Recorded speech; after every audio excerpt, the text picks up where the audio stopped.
মানুষের গায়ে এত শক্তি! আমাকে ধাক্কা মেরে ফেলা! এটার সাথে পারা যাবে না, আমাকে কৌশলে জিততে হবে।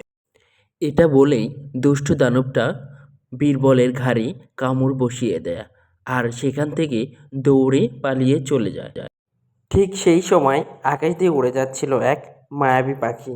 মায়াবী পাখিটা বীরবলকে দেখে এবং সে বীরবলের কাছে ছুটে চলে আসে এবং বলতে থাকে, তুমি চিন্তা করো না বন্ধু, আমি তোমার জন্য সাহায্য নিয়ে আসছি।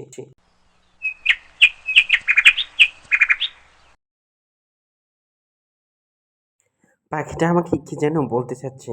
যাই পাখির সাথে গিয়ে দেখি পাখি কি বলে। এখানে একটা মানুষ। তুমি ঠিক সময়ে এই মানুষটাকে এখানে নিয়ে এসেছো। আর একটু দেরি হলেই আর বাঁচানো যেত না। তবুও এখনো বাঁচানোটা অনেকটাই কঠিন কাজ।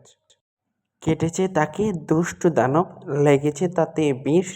যদি তাকে বাঁচাতে চাও লাগবে সেই দানবের রক্ত। শুধু রক্ত না, সেই দানবের যদি কলিজাও লাগে তবুও আমি তোমাকে এনে দেব, কিন্তু একটা অসহায় মানুষকে মরতে দেব না। তোমার সাহসিকতা দেখে আমি মুগ্ধ। আমি তোমার জন্য দোয়া করি। তুমি যাও, তুমি পারবে সেই দানবের রক্ত আনতে এবং এই নিরীহ মানুষটাকে বাঁচিয়ে তুলতে। দানবের খোঁজ করতে অন্য জঙ্গলের দিকে রওনা দেয়। এত বড় খাদ আমি পার হব কিভাবে? আমাকে এবার থেকে ওপাশে যেতেই হবে, না গেলে যে আমি দানবের রক্ত নিতে পারবো না।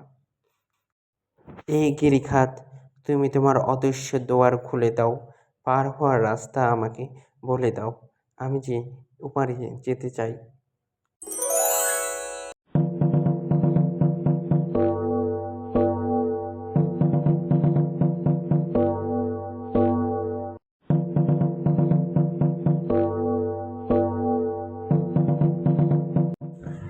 আর মাত্র একটা জাম্প, আমাকে খুব সাবধানে পার হতে হবে। কোনোভাবেই কোনো ভুল করা যাবে না। যদি একটাও ভুল করি তাহলে এখান থেকে বেঁচে ফেরা সম্ভব হবে না। আমাকে পারতেই হবে। এটাই আমার শেষ জাম্প। এরপরে আমি ওপারে চলে যাব। ইয়াহ!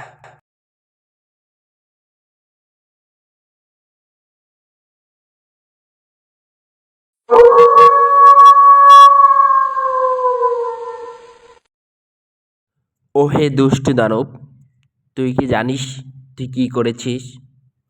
তুই এক নিরীহ মানুষকে তোর বিষাক্ত বিষে অসুস্থ করে তুলেছিস।